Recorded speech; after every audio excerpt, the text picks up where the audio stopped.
Speed is a need. Food must be fast. In the land of the free, 50 million people gobble down a fast food meal every day. In Godzone, as KFC introduces the double down, vital organ smashing combo, size must defy speed. The latest Ministry of Health reports show 71% of Kiwi children scoffed fast food in the past 7 days. 68% of us are either overweight or obese. That's almost 3 million New Zealanders. We're the third most obese nation in the known world. As supermarket prices continue to break records, cheap, fast foods loaded with fat, salt and sugar relentlessly drive obesity. The major brands compete for every major intersection. In terms of outlets, Burger King, McDonald's, Subway and the massive Yum brands are the largest. Last year, Yum opened 500 new stores in the booming Chinese market. Over 700 cities in China now have a KFC. But cheap food comes at a high price. Obese people are getting type 2 diabetes, high blood pressure, stroke, types of cancer and liver disease. Every year, more Americans die of being fat than being smokers. Welcome back to Media7. Sam Mulgrew setting the tone with the rich, thick sauce there. Here's the thing about food in the media. Every face that appears on the screen, be it a star presenter or a cartoon character, can be used to sell something, whether that something is a product or a message. And there are some striking differences in what gets sold. Kids have always been an easy target for advertisers. They're pushovers for a toy and a cereal box. It's far easier to sell sugar than carrots. Who needs carrots? First, you must get to the parents. Every Saturday morning, we let Mom sleep and we go to McDonald's together. That's where we tell each other things we'd never tell anybody else. This campaign has been relaunched just in time for Easter, so the kids get sugar and a bit of landfill inside. Wow! But wait, there's more. While junk food peddlers hurl their psychological weapons of mass destruction at innocent kiddies, something very different is going on in the bits between the ads. It's almost compulsory now for celebrity chefs to dispense lectures on good food and healthy eating. It began with the original celebrity chef, Graham Kerr, who started like this. It doesn't contribute 1 single ounce to your girth. Had an epiphany on the boat. We decided on the boat that we would not eat high fat. We'd eat fresh, real food. And continues to fight the good fight. Hello, here's another fruit and vegetable recipe for better health. His heir is the monarch of the modern mission doc, Jamie Oliver. First there was Jamie's school dinners. Do you know what that is? Do you know what that is? How old are you? 13. Jamie's Ministry of Food. You got an 8-burner cooker, mate. But you don't cook. Can't cook. Right. And eventually the transatlantic drama of Jamie Oliver's food revolution. Some of the processed foods that you love are made from the bits you don't like. Bone, all the connective tissues. They even add chicken skin. And all we do is whack them in a pan. Lovely. Now, who would still eat this? But the same media companies that love Jamie make money from advertising the food that Jamie hates. Why the disconnect? And can we ever bridge the dinner plate dichotomy? I'm joined now by nutritionist Amanda Johnson, who has been looking at the influence of marketing with media properties on childhood diet, and the free-range chef Annabelle Langbein. Welcome to you both. Now, I should point out that we did ask McDonald's and its advertising agency to join us too, but they declined. KFC, however, gave us this statement.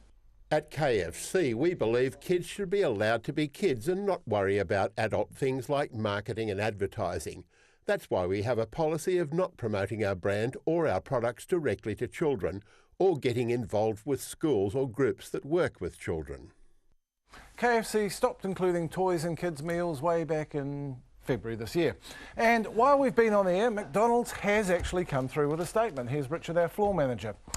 It says, McDonald's is a responsible advertiser and only advertises meals which meet the Ministry of Health's guidelines. We've also worked hard to ensure we provide healthier choices for our younger customers, and now more than 50% of our Happy Meals include a choice like water or apple slices. Happy Meals are promoted as a treat, and a toy has been part of that for more than 30 years. Well, ladies, they clearly care, don't they? Yes. I was actually fascinated by your recent post on Cyblogs because it cited studies that seem to show a particular persuasive power of media properties like cartoon characters. It seemed to say they literally made the food taste better to children.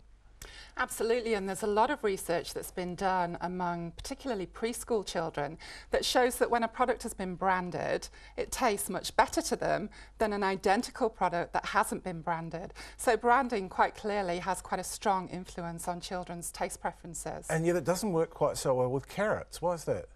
Yeah, you wonder, don't you? I mean, the theory goes that if you put some branding on some burgers and junk food and that encourages children to eat them, then why not put some similar kind of branding on healthy foods like carrots and fruits, and would that have the same effect? And it had some effect, but the effect wasn't as strong as with the junk food. So your solution would be to do what? Prevent it altogether? Prevent this kind of marketing?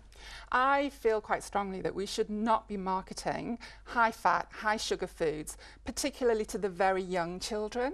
There's a lot of evidence that shows that children as young as 2 years of age may well be susceptible to branding, and certainly between the ages of 3 and 6, there's a lot of evidence that children are very susceptible. I think we should stop any kind of advertising or promotion to children of that age group. Now, KFC have seemed to indicate that they're subject to moral pressure by taking the toys out of their meals. Do you think there's much prospect of that happening across the board, or do you believe we need legislation here? I think we probably need legislation. I'd really like to see the Happy Meal toys removed from the products. I mean, certainly my kids at school, all their friends are saying, oh, you know, collecting all the Happy Meals toys, and my kids are saying, can we go to McDonald's just for the toy? They actually don't like the food very much, but they want the toy. And it should be about the food. We should be promoting really good, healthy, tasty food to our kids, and we shouldn't be trying to encourage them to eat the wrong sorts of foods by putting toys or other incentives into the meals. But to be fair, McDonald's does provide a good, safe family environment. There are playgrounds, there are provision for birthday parties. Would you stop them doing that as well? Well, my kids have been to a couple of birthday parties at McDonald's and they really enjoyed the playgrounds and going into the kitchen to make the ice cream and having the face painting. That side of it was really good. The food side of it, I have to say there was a lot of wasted food. A lot of the kids, I don't think, were actually enjoying the food. They were enjoying all the extras. So why couldn't McDonald's actually provide healthy food within that environment, which I think would be a lot more appealing to the kids. And I have to say, my kids just got sick of it in the end too. Yeah, that sort of interesting, food. Isn't it? Annabelle, as we noted in that video, something altogether different is happening between the ads. When do you think media chefs started promoting the idea of food that not only tastes good but is good for you? I sort of think, Russell, that when you know how to cook and you see a lot of this industrial food and you realise that the cost that it has to people's wallets and their sense of independence and their own empowerment and their health as a burgeoning statistic, you know, like we've seen it going like this, you have a position of people follow you and they listen to you so that you can have a voice and you can hopefully create change. So I think that as those things started to come through, where chefs started noticing that people were getting fatter and more dislocated from the food chain, and industrial food was becoming a bigger and bigger part of people's lives, especially I think even more overseas than it is here, because I think here you still have the opportunity to connect in a way. You know, there aren't so many of us living in, you know, really tiny apartments and just going down to the corner and buying a packaged meal and putting it in the microwave all the time. You know, I'd like to think anyway that we have a better connection to our food chain here. Is there a danger of preaching to the converted? I mean, people who pay attention to you are going to pay attention to you because they already value good food, and possibly also because they can afford it.